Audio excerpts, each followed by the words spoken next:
Paano kaya kung isang gabi sa kanila may makiangkas na white lady? Ang ilang motorista na napapadaan sa tulay na ito na napapalibutan ng talahiban sa barangay Kalawis sa Antipolo City, Rizal, naninindigang hindi lang likha ito ng kanilang guni-guni. Minsan kami naghahati ng pasahero. Yan, tatayo ka talaga ng baligo sa lugar na yun. May nakakita, nakaputi. Sa mga binabaliwalala ang ganitong mga testimonya, paano kung ang kwento may kalakip na ring video? Guys, may nakasakay sa ano. Hello? Sa video, makikita ang isang nakamotorsiklo. Sa kanyang likod, kapansin-pansing may nakaangkas. May nakasakay sa lalaki. Tataasin ba na ibo ko? Tila nakasuot ng puting bestida. Napakahaba ng itim na itim nitong buhok. Sumayad po sa may gulong pero hindi man lang kinakain. Diyos ko po. Ayun o. Hello? Sino o ano ang nakasampa sa likod ng motor? Tataasin ba na ibo ko? Gawa-gawa lang ba ang video? Pero paano rin kung ito'y totoo? Ano wala? Ayoko na.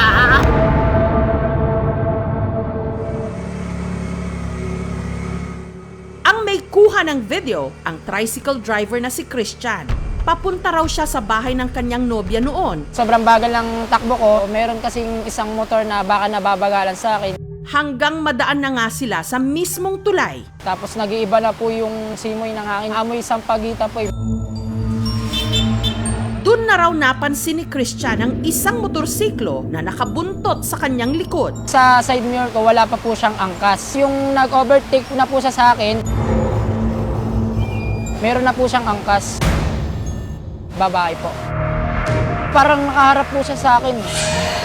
Wala po siyang kamay. Nagtayuan yung balahibo ko. Guys, may nakasakay sa ano. Hello? Naisipan ko po talagang videohan siya, baka namamalikmata lang po ako. Eh yung video po hindi naman po pag sinungaling yan. May nakasakay sa lalaki. Tataasin ba na ibo ko? Ano wala? Ayoko na. Kinat ko na po yung video dahil baka po sa akin naman po lumipat. Bago makarating sa ikalawang tulay, ayon sa kwento ni Christian, tumigil ang rider at dito sila nagkausap. May nakita akong sakay mong babae. Nakaputi. Wala naman, wala na akong sakay. Hindi, meron. Kaya pala daw po mabigat daw po yung nasa likod niya. Kaya din po siya huminto. Chinek niya po yung motor niya kung may diferensya. Sobra ko po nun natakot. At hindi nag-iisa si Christian na may kakatuwang karanasan sa tulay. Si Reynaldo na mahigit 4 na dekada nang nakatira rito. Minsan na rin daw nakakita ng di umano, babaeng nakaputi. Pinaandar ko yung motor. Pagkita ko, nandun yung babae sa may intersection, nakaupo. Hindi ko makita yung mukha niya. Tapos nakalugay yung buhok, parang puti siya na mahaba hanggang sa paa. Binilisan ko, pero nakalingon ako sa likod ng motor ko. Inano ko, baka sumakay din sa likod.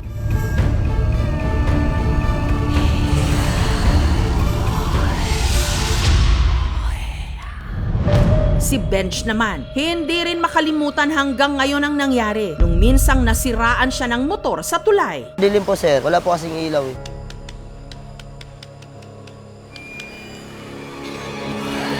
Nakita ko siya, mahabang buhok na tapos naka-white. Nung pag-ilaw ko uli, nawala na.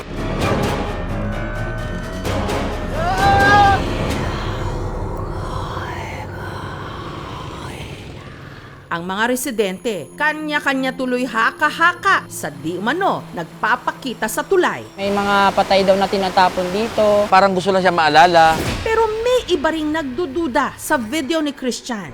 Lakas ng tama mo, matulog ka na. Nice content. Halata namang scripted.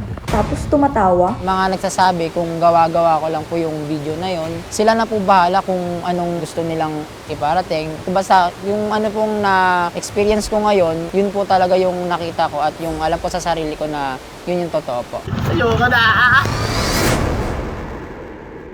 Ipinasuri namin ang video. Mukhang hindi naman siya edited. Unfortunately, yung quality ng video medyo mababa. Kita naman madilim, very grainy para ma-distinguish mo kung ano siya. Opinion ko lang, hindi naman siya talaga white lady. Feeling ko tao lang yun umangkas dun sa motor. Tapos makikita mo naman sa video parang paa yung nasa ilalim eh. Kita ko po talaga yung rider din, nakausap ko rin po siya. Sabi ko sa kanya, meron pong nakasakay sa kanya. Sumagot siya sa akin na wala naman daw po. Pag umangkas ka po sa motor, tapos napakahaba po ng test mo, siyempre, sasayad po yun sa gulong, kakainin po yun ng kadena. Tumatawa po ako sa video yun kasi nga po, hindi ko na din po yung alam yung gagawin ko, baka totoo po talaga yung nakita ko. Sa tingin ko po, white lady po siya. Ayoko na.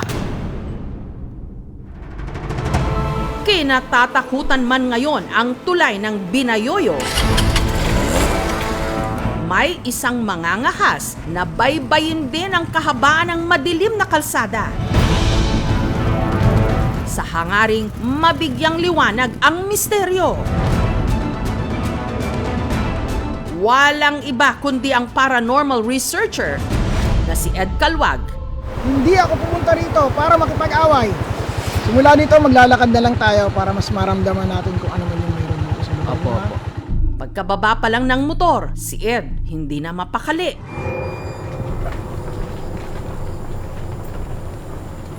Mula rito, dyan sa part na yan, dyan. Dito lumilito yung babae. Lakas ng sigaw niya. Sigaw niya, wag. Dito sa lugar na to, sa part na to, yung parang Ako po may nararamdaman ako, hindi ko nasa gilid, parang nasa gilid ko siya. dito. Parang estudyante. May naririnig po ako na umiiyak. Yun po, naririnig ko po. Sinubukan itong kausapin ni Ed. Gusto ko pang makilala. Gusto ko malaman ng pangalan mo.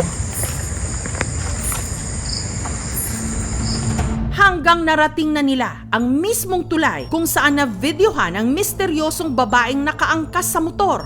Hindi nakamasin sa atin ako. Patisaw at parang malansa ito.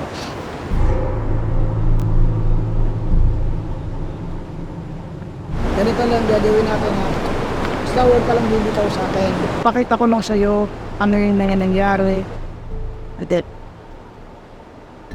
Saan lugar kami? May bahay na walang lubong, walang baler. Uwi ka na, alis na tayo. Alis na tayo. Tama na. Huwag ka kang lilitaw. Huwag kang lilitaw. Hindi ka makakal. Tama na. Diba? Very. Ito ulit. Sige na. Tama na. Okay. Christian. Tama na. Listen. Saluhin nyo to. Tao. Pahing tao dito. Saluhin nyo to. Ayaw dito. Gising na, Christian. Gising na. Tama na.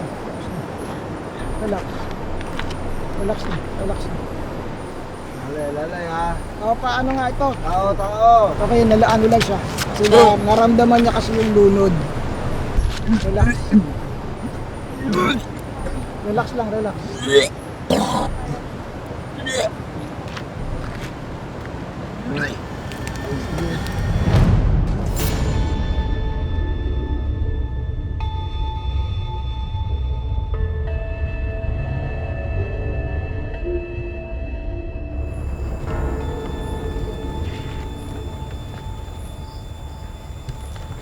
Kuya, may ni-rape ba dito?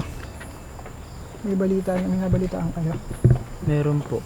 Yun po yung sabi dito na meron daw pong rape dito. Batay sa aming record sa barangay, may mga ilan pong mga tinapon galing sa ibang lugar. Sinalvage bago dito tinatapon. Kasi nga po, liblib at magubat. Itong huling case ni rape bago tinapon dito.